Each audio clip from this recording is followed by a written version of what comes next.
Bismillah, walhamdulillah, wassalatu wassalamu ala rasulillah wa ba'd. It's really important for Raqis to work with psychiatrists. Very important. If we dismiss the psychiatrist, really, then you're not going to, you're affecting the patients. That opinion will have a detrimental effect on the patients. You have to work with psychiatrists. There's nothing wrong with working with psychiatrists, especially the Muslim one. You see, I remember I worked with a consultant Muslim psychiatrist in Qatar, and I remember he called me. I think I've told you this story before in other places. He called me to his home because we went to a home of one of his patients, or one of his colleagues, a patient of one of his colleagues, and his colleague diagnosed the patient with schizophrenia. So he said to me, Asai, look, I want you to have a look at this patient for me. My colleague has diagnosed the patient with schizophrenia, but I'm not sure about that. I think there's something else here. Okay, so I said, okay, fine, let me see this patient. So I went to the patient, and I read the ruqya on her. He was there, and the father was there. I read the ruqya, and then. And I'm reading, and I didn't tell the teacher, patient what I'm doing. I'm doing my diagnosis was first checking for sihr. I thought, let me just check for sihr. Let's see if we've got any sihr here. So I read ruqya, and then the jinn manifested. Just came up straight away, basically, not very long afterwards. And you could clearly see it's not the patient. It's somebody else, you see. I mean, we got the proof from the father as well. I mean, I remember seeing his face. It was shocked at what was happening in my conversation with the jinn. Because the jinn, it came up and immediately it says, I'm not a jinn, I'm a jinn from Ain. I come from Ain, I come through Ain, I come through Ain. Because remember, jinns can come through sihr, can come through Ain, come from a different, revenge, love, whatever. So he's saying, I came through Ain, I came through Ain, I came through Ain. And then I sort of said, shut up, basically, to the jinn. I didn't want to speak to it. I know you've definitely not come from Ain. Because my intention was sihr, and I didn't mix that one up. You came through sihr, and the jinn just shut up after that, basically. And that's one of the reasons you can't really talk to jinn. Avoid talking to jinn. Just get your diagnosis, get your information through ruqya diagnosis. Now, obviously, because of the jinn is manifested there, okay, and I didn't know it was going to manifest like that. It was clearly, it was manifested. It was a jinn. I can tell. Sometimes it's not rocket science. You can tell when there's a jinn speaking. Person doesn't look completely the same, as a different voice, and you can tell when there's a jinn speaking. Those people who don't believe in jinn possession, I don't pay any attention to those people. I've seen people who don't deny jinn possession, yet they're sahirs, and they're doing sihr on people, and they mock and laugh at people who believe in jinn possession. And I'm looking at these people and I'm saying, what? SubhanAllah. And I was thinking, make sure I expose these people. These people are doing sihr on people, yet they're sort of like well-known Muslims or celebrities or even sheikhs, denying that there's anything such thing as a jinn possession, when they themselves are sahirs and they're using the jinn to do their own little things, you see. SubhanAllah. So, and they're making obviously jinn possess people, you see, when that's what they're doing, and yet they are denying that the jinn, they deny jinn possession. SubhanAllah. So the jinn manifested. Obviously, I didn't carry on. I couldn't do any diagnosis. I had to stop. So we just did that sihr diagnosis. Okay, so well, it's not schizophrenia. Could it be that she has, the jinns have affected her, where she has a mental problem, and so the brain, because the brain gets, we have to be honest here, the brain is going to get diseased. It's one thing I couldn't understand with some Raqis, they don't understand that the brain can be diseased. So we can have a case where it's just something wrong with the brain, just like you get something wrong with the heart. The brain is an organ, so it's going to have problems. Those problems, that's what the psychiatrist will treat with some drugs or whatever they have to do. Maybe operation even. Maybe. Remove part of the brain, something. I don't know exactly. You see? So you can have problems with the brain. The brain gets ill, gets diseased. You see? You can have that, and it could just be nothing to do with jinn possession or anything like that. No spiritual disease. It's just the brain is diseased. It needs help. Okay? Or you could just have jinn possession or spiritual diseases. That's what's causing the problem.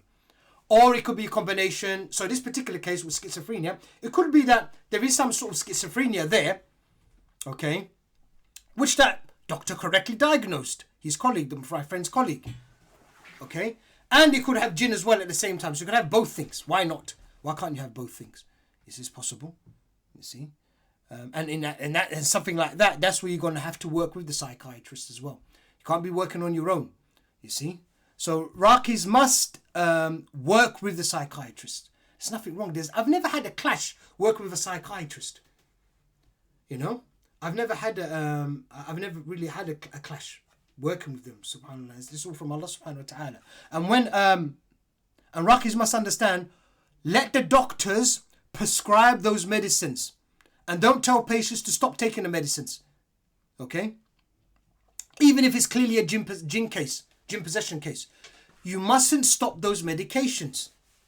The doctors will reduce the medications in the end when they see the patient is getting better. You see, the Raqi should carry on doing his ruqya on the patient, and then the doctor will just reduce the medication in the end. You see, so those Raqis who advise patients, stop taking the medication, your case is a jinn case. No. Let the patient carry on taking those medications, because sometimes you could even get maybe some drawbacks or some side effects from just maybe stopping the medication just like that, have an effect on the patient, you see. You know? So you could have a patient, what they call like a catatonic sort of state. He's messed up. He's really in a real bad case, you see. So, you know, you need to let the doctors deal with that situation. Don't interfere and start saying to the family, oh, stop all the medications, get the patient out of the hospital. No. Sometimes you can't even get the patient out of the hospital because the patient has been sectioned. And for those patients who are not in the UK, what that means, section means you basically, by law, you're in the hospital, and the doctor, and you can't discharge yourself. You can't get out of the hospital. Your family can't get you out of the hospital. The doctors have to sign you basically out. So you're in, and you have to basically accept the medication of the doctors and what they say to you, you see, which I think is a good thing. I have to be honest with you.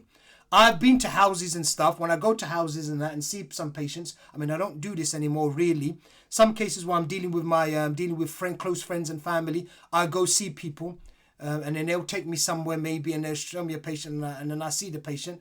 You know, is manic. The person's manic. You know, bipolarism, and like basic schizophrenic, running around breaking things and that, and you can see it's not the person. You see, say, look, this person needs to go to the hospital because you cannot stay up all night trying to look after this person. This person needs help. Okay, they need help. And by keeping that kind of a patient at home, you're just making the situation worse and making it worse for the patient as well and the family. You see, so those situations, I advise patients, you could take it to the doctors, call the ambulance. You know, you might even have to call the police sometimes if you can't control the patient. Take that patient to the hospital. Let them give them those drugs. There is some benefit in those drugs. I've seen patients take those drugs. You see, I've seen patients take those drugs, and those drugs help the patient. They calm them down.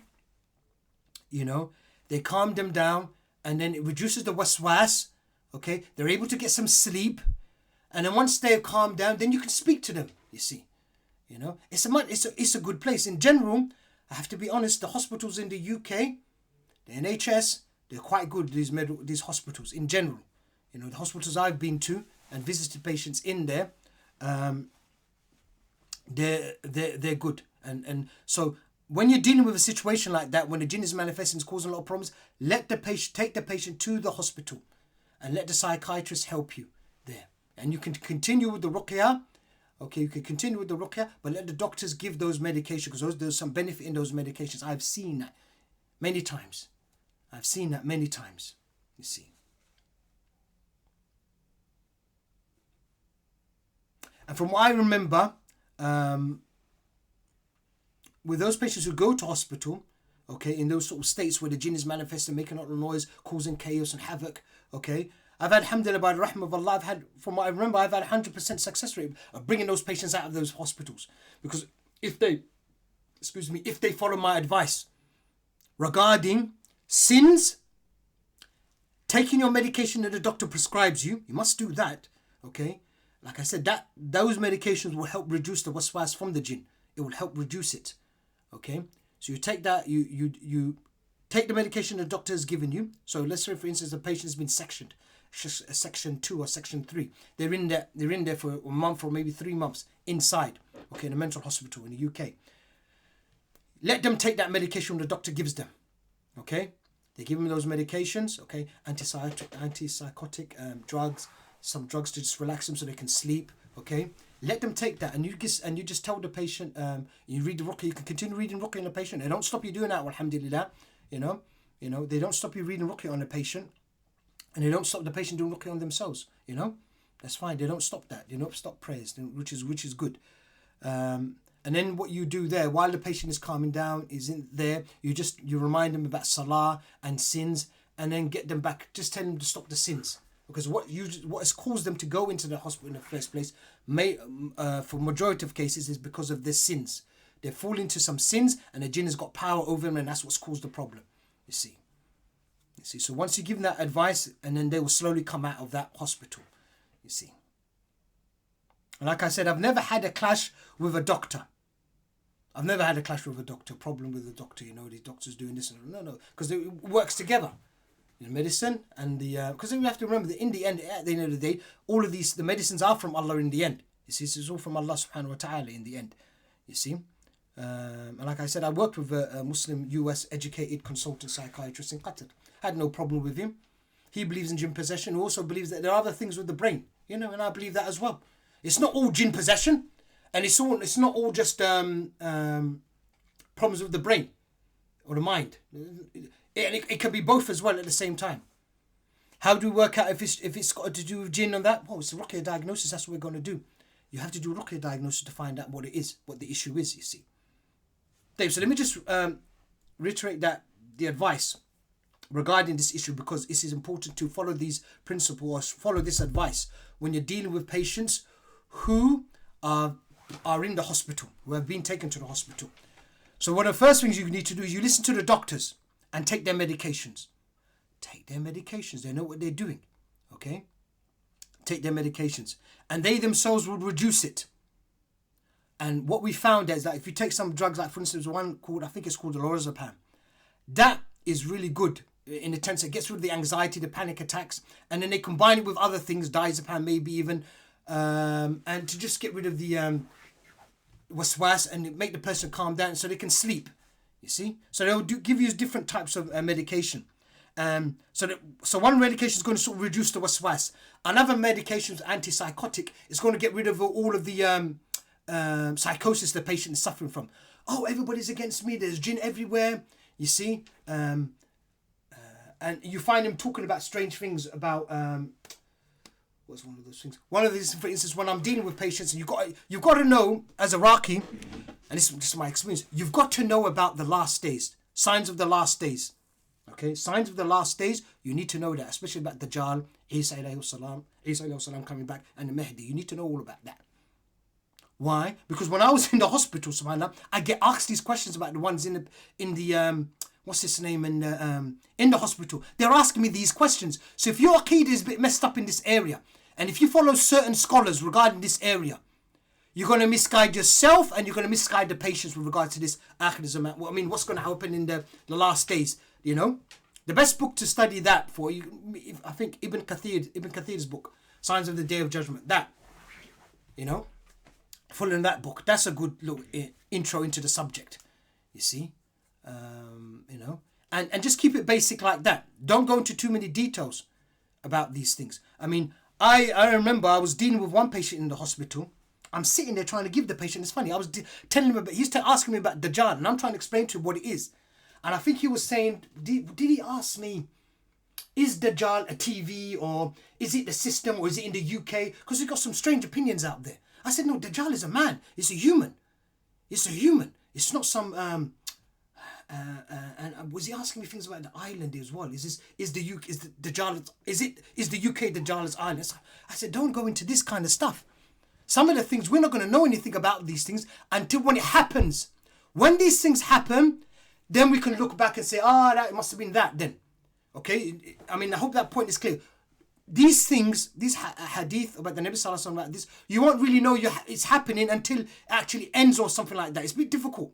Allah will, obviously, I believe that Allah will guide the Ummah to know when things are happening, because we need to know when Dajjal is coming. That's a definite. We as the Ummah, we're going to be dealing with that evil thing, that evil human. We're going to be dealing with him. Okay, so things will become clear. We don't need to panic and rush. Oh, what's going to happen? No, Allah will guide us, and we will know what's happening with Dajjal and all that.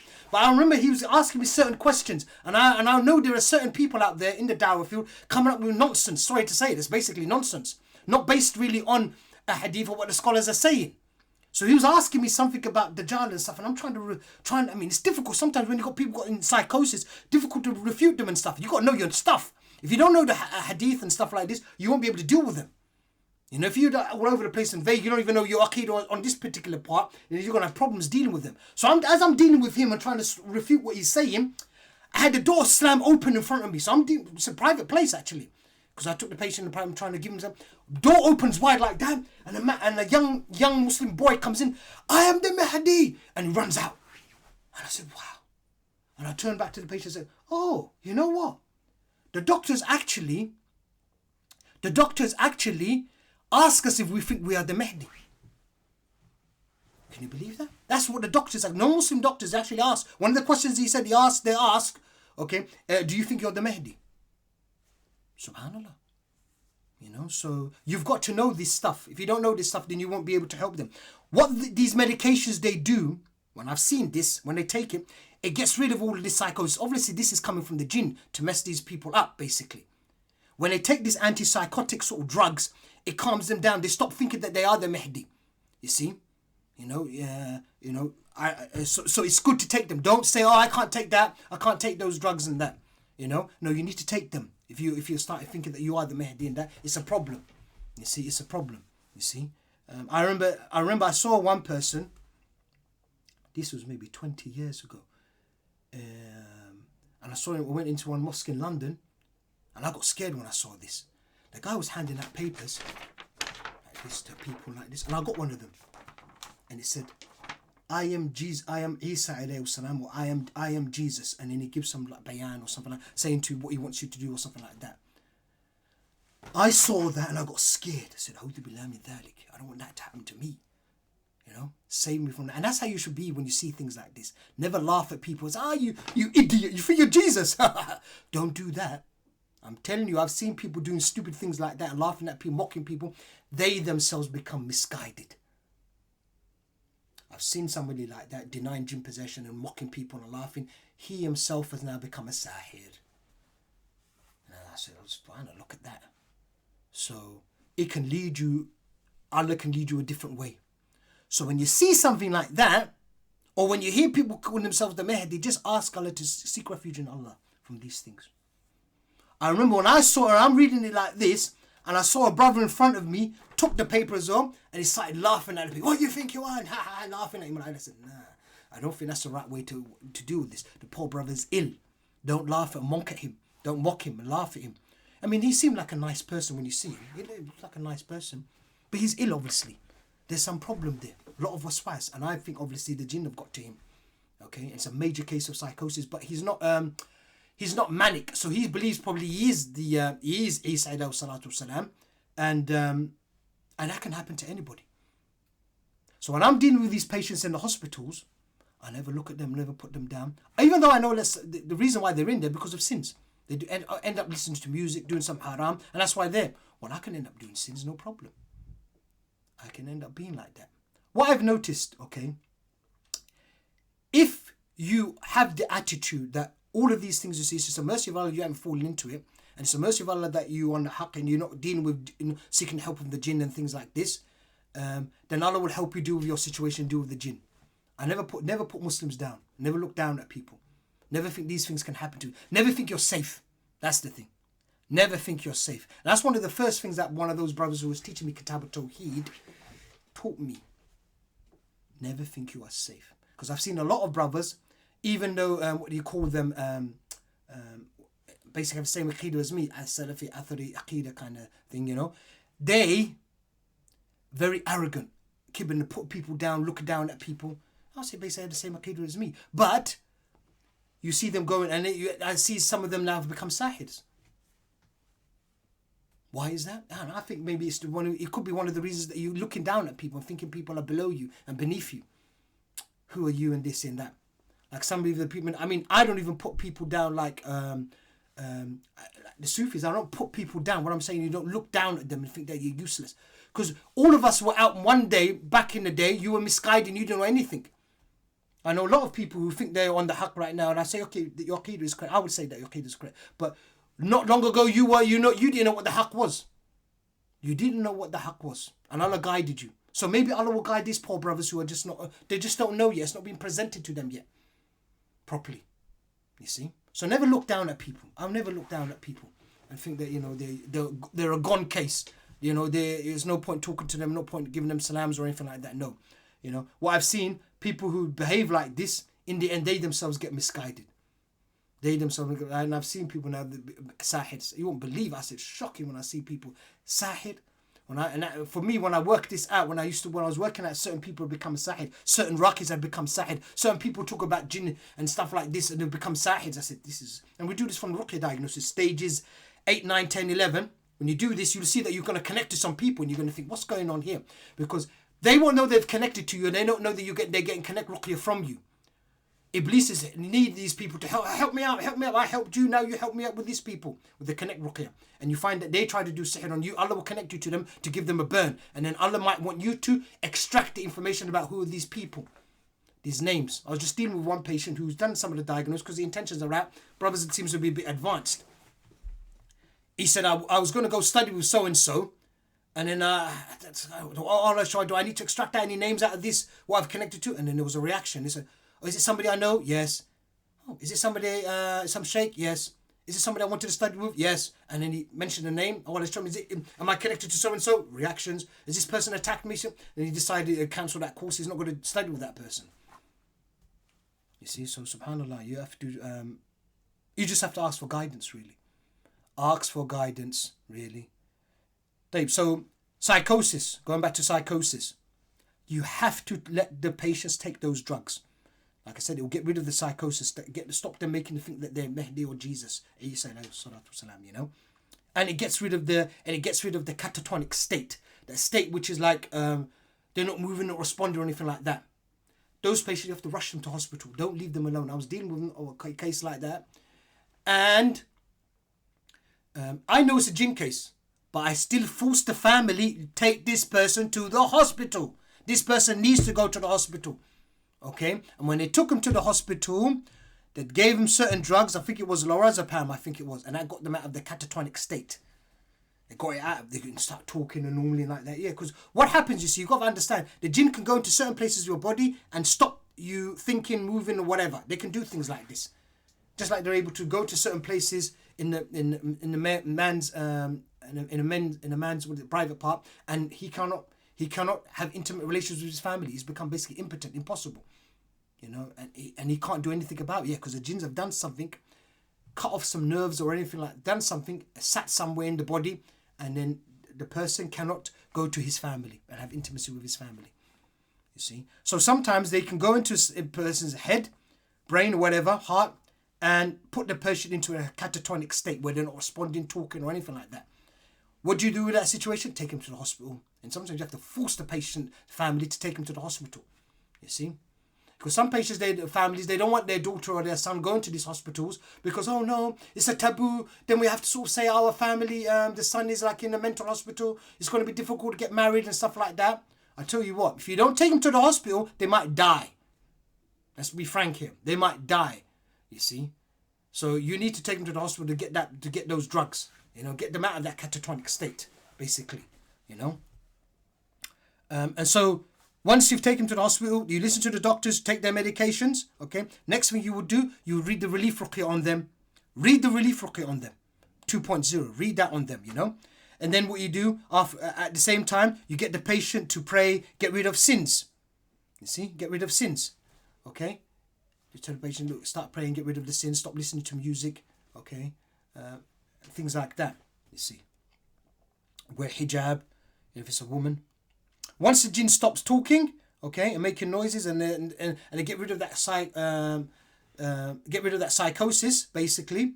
Then what you do, then you can do the ruqya diagnosis, find out where does this jinn come from, what is it, basically, and you find out what it is, you see, And then the last thing you would do, you will just continue taking the medications. From what I've seen from the patients I've dealt with, and I've dealt with a lot of patients who go into these hospitals and they're on these antipsychotic medications and whatever those psychiatrists gives them, I've not really seen any evil effects. The only evil effect maybe I've seen is they put a bit of weight on. Who cares about that? You can get rid of that weight afterwards. Okay? All right, you can get rid of that afterwards. But you let them take that medication. Let them take the let them continue taking the medicine until when the doctor feels, hey, the patient has had enough. And then they've seen that the patients come back to normal again, and then the doctors themselves will stop the medication. I've seen this. They reduce it and they get rid of it in the end. You know. So, Dave, that's all I wanted to say there, because I've noticed that some Raqis, they don't really want to work with psychiatrists, and they just want to do things themselves, and that's a big mistake, really, especially when you're dealing with those patients who are in a catatonic state. What are you going to do with those patients? Some patients, they need to go to the hospital, okay? Some patients, they need to go to the hospital because, remember, jinn possession, it can cause some physical issues in the brain, all right? And then you need the help of the doctors to get them out of that catatonic state, really. And I've seen that when they go there and they give them those medication, like one of those ones they give them for this sort of state, lorazepam, it really does help when the patient comes back and he's talking and that, you know. Previously, they weren't really talking much. You give them that medication, they're back again, alhamdulillah. You see, so it's important for the Raqi to work with the psychiatrist. You see. Dave, that's all I wanted to say about this.